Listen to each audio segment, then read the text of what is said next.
Herkes bu bizim şeyimizde usulümüz geçerli bir usul. Allah indinde de hura geçen bir usul müdür? Bilemeyeceğim ben onu da. Bizim usulümüzde arkadaşlarla çok defa bölüştük ve arkadaşlara tembih ettik. Herkes değişik ünitelerde de bunu yine böyle bölüştürmek suretiyle iştiraki amal-i uhreviye mülazası üstadın ortaya koyduğu bir şeydir. Böyle uhrevi amellerde nuraniyet sırrıyla arkadaşlar bölüşür bazı şeyleri yaparlarsa bir tamamı herkesin defter hasenatına kaydolur. Eksiksiz, arızasız. Bu açıdan mesela Evrad-ı Kutsiye de okunmalı. Her gün Cevşen de okunmalı. Delail-i Nur da okunmalı. Sekine okunmalı. Tahmidiye okunmalı. Müteferrik dualar var. Onlar da okunmalı. Fakat bunların hepsini okumaya kalkarsanız yani bir duyarak Cevşen'i okuduğunuzda zannediyorum bir 50 dakika ister. Duyarak ama hızlı bile okusanız 25 dakika ister en azından yani. Çok iyi okuyorsanız o da hiçbir şey anlamazsınız ondan. Bir 15-20 dakikada Evrad-ı Kutsiye ister. Hesap ederseniz bunlar bir 2-3 saat sürer. Bunu bütününü okumak 2-3 saat. 2-3 saat de böyle bir şeye ayırıp vermek epey zor olur. Ben aslında arkadaşlara diyorum ki en azından her bir arkadaşın namazların evradı dışında 1 saatlik bir evradı eskarları olmalı. Mutlaka. Bunun yarısı Kur'an olabilir, yarısı başka şey olabilir. Olmalı diyorum. Onca zaman veremez arkadaşlarımız. Ona 2-3 saat ona veremezler. 1 saat bir şeyin içine de belli evrad-ı eskar, ibadet, taat, hususi, nafile türünden sığabilir ki Allah'a tam dost olmanın yolu nafilelere bağlılıktan bu türlü şeyler. Mecbur olmayan sorumluluklardan geçer yani. Farzlarını yapanlar belli ölçüde Allah'a yakın olurlar da fakat o mevzuda son adımı attıran insanın kendisine vacip olmadığı halde hususi olarak yaptığı şeylerdir. Bunu kutsi bir hadis sarih olarak ifade ediyor. Nafileden geçmeyen şey fazla böyle hususi yani. Burada bizim mesleğimiz açısından evrad-ı eskar, evrad-ı kutsiyeden geçmeyen, cevşenden geçmeyen bir insan Allah dostluğuna ulaşamaz. Bunu katiyen kafaya koymak lazım. Biz de tek başımıza bunların hepsini okuyamayız, okuyamıyoruz. İştiraki amal-i uhreviye gibi çok önemli, kolaylaştırıcı bir şeye sığınacağız. Şimdi Cevşen'i senle ben bölüştüreceğiz aramızda veya 10 insan bölüştürecek, 10 fıkra okunacak. Her fert 10 fıkra okuyacak. Ya böylece herkesin defterine bir tamamıyla Cevşen kaydolacak. Evrad-ı Kutsiye'yi 4 insan bölüştürecek. Herkesin defterine bir tamamı Evrad-ı Kutsiye kaydolacak. 4444 defa salat tefciye okunacak. Ama bunu siz 30 arkadaş bölüştüreceksiniz, her gün okuyacaksınız. Herkesin defterine bir tamamı 4444 defa Evrad-ı Kutsiye girecek. Sizin bu heyetlerle iştirakiniz olacak, okuyacaksınız. Kur'an için ben ayrı bir mülazadan dolayı böyle demiyorum. Diyorum ki herkes bir gün bir cüz Kur'an-ı Kerim okumalı ve anlıyorsa azıcık böyle geniş mahalli bir şeye de bakmalı imkanı varsa. Çünkü Kur'an-ı Kerim aynı zamanda bizim için sürekli beslenme adına başvuracağımız mübarek bir kaynaktır. O yönüyle önemlidir. Okumanın sevabı olmanın yanı başında bir de esas aklımızın, mantığımızın, muhakememizin İslamiyet adına beslenmemiz gerekli olan yanlarımızın beslenme ihtiyacı var. Ondan besleniyoruz o. Onun o hususiyeti korunmalı.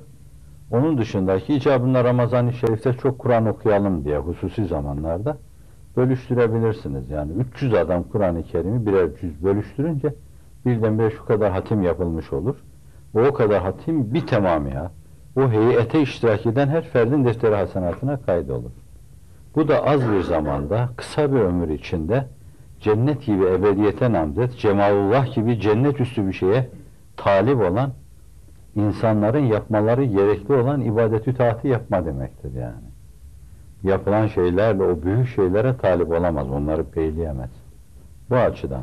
Bu bir meselenin bir yanı. Bir diğer yanı, bizim arkadaşlarımızın böyle bir mülazanın gereği olarak öyle bir paylaşmada bütün evrad-ı eskarı okuma. Hatta Ahmet Hoca geçen de bana diyordu ki ben halka gittiğimde daha iyi anladım onu. Bizim Ahmet Kurcan, Yakutcan. Orada böyle insanın çok zamanı oluyor. Ben Dua Mecmuası'nı da okuyup bitiriyordum. Cevşen'i de, Büyük Cevşen'i de okuyup bitiriyordum. Yine boş zaman kalıyordu. Harem-i Şerif'te otururken insan çok okumak istiyor. Hocam dedi şu Mecmuaül Ahzab'ı bir tavsiye etseniz de, baksanız da neşretsek böyle bazı zamanlarda çok ihtiyaç oluyor. Üstad 15 günde bir hatmediyor onu. 3 cildi. Onca kitap telifi, tasihi yanı başında, onca problemleri, hapishaneleri, zindanları hiç ömrünü boş geçirmiyor. Mecmuaül Ahzab'ın 3 cildi Kur'an-ı Kerim kadar 9 yapar. 15 günde bir hatmediyor bunu.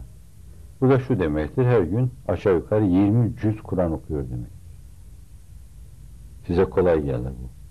Ben çocukluk dönemimde 10 cüz okurdum. Fakat zordur bu yani. Sizi yorar bayağı. Haz edebiliyor mu? Yani onca işin içinde okuyormuş üstad. Bulup okuyormuş. Boş zaman geçirmiyor. Bu yapsanız da bunu filan diyordu. Ben çok arzu ederim ki o Mecmuaül Ahzab'ı da öyle. O 3 cildi bir cilt kadar bir şey. Yani Kur'an-ı Kerim kadar 2 yapsak da hem böyle okunan dualar, o cazip dualar böyle sık sık sıra gelmese yani. Ara sıra, ayda bir sıra gelse her duaya biz yeni yeni dualar okuyor gibi böyle canlılık içinde duyarak, basiretle, şuurlu okuyabilsek derim. Mahalleleri de kısaca dua mecmuasında olduğu gibi yanında verilebilir onların diyorum. Şimdi bunları bölüştürürsek işte o Mecmuaül Ahzab ne kadarsa onun okunmasına terettüp eden sevap herkesin defter hasenatına girer. Siz onu kendi üniteniz, biriminiz adına bölüştürün. Kendi aranızda taksim edin. Şimdi arkadaşlarla böyle bir bölüştürerek bu işi çokça götürme şeyi var. Götürülüyor. Bazı şahıslara belki yarım saatlik, 1 saatlik bir şey düşüyor. Bazılarına 2 saatlik bir şey düşüyor. Durumuna göre, durumu müsait olan. Bazen herkes için, hepimiz için olabilir yani fırsat bulamayabiliriz onda. Ama ben böyle bazen gezerken bile 3 şeyi bazen birden yapıyorum. Mesela masajı ben sırtım kireçli olduğundan dolayı masaj yapmasam tutuluyor, tahta gibi oluyor sırtım. Oraya otururken elimin kireçlenmelerine karşı el aleti kullanıyorum. Bir taraftan da makine çalışıyor. Bir elime de Kur'an-ı Kerim'i alıyorum.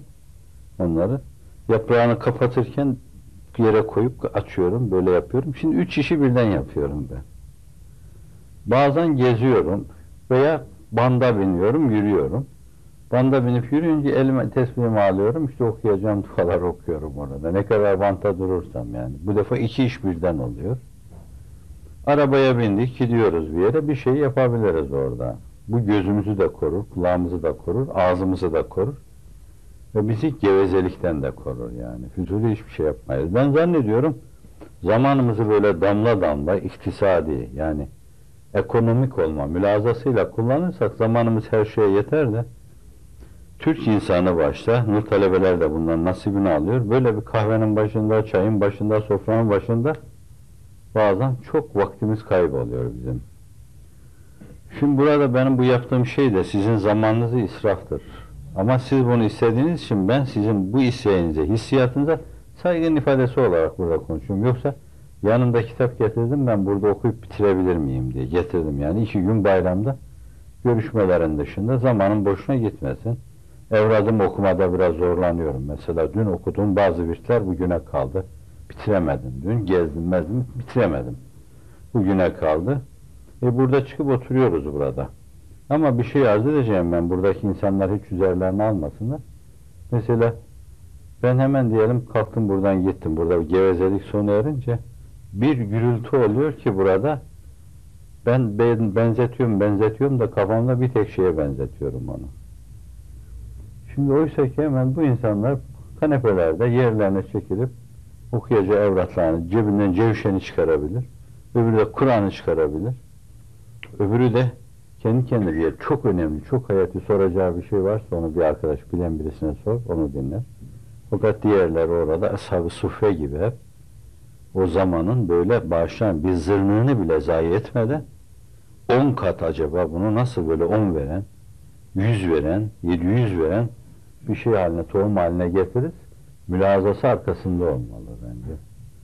Yani biraz Türk milletinin ahlakı. Fakat o ahlaktan bize nasibimizi alıyoruz. Oysa ki işte üstadın hali bu yani. Onca risale telif eden, tavsiye eden hapishanelerde Aynı zamanda Mecmua'l Ahzab'ı da 15 günde bir okuyor. Evet. Yani ben zannediyorum hayatımızı çok iyi planlasak onun içine dünya kadar kitap okumayı da başka şeyi de sıkıştırırız. Bunlar istatistiklerde tespit edilmiş. Bizim Türk insanı bilmem bir insana normal olarak Türkiye'de senede kaç kitap düşüyor? Burada bile sorsam ben mesela siz bu sene kaç kitap okudunuz desem yani 12 ay.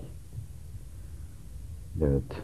Bizde bir senede bir 2 kitap düşüyorsa Japonya'da bir insana senede 100 kitap düşüyor. Demek haftada 2 kitap okuyor bir insan. Çok önemli. Okunacak dünya kadar şey var. Fikri tembellik var, ruhi tembellik var. Zaman gibi çok kıymetli, cenneti peylemede kapital. En önemli sermaye. Onu israf etme var, hafizanallah. Neyse benimkileri saymazsanız şimdi zamanınız israf.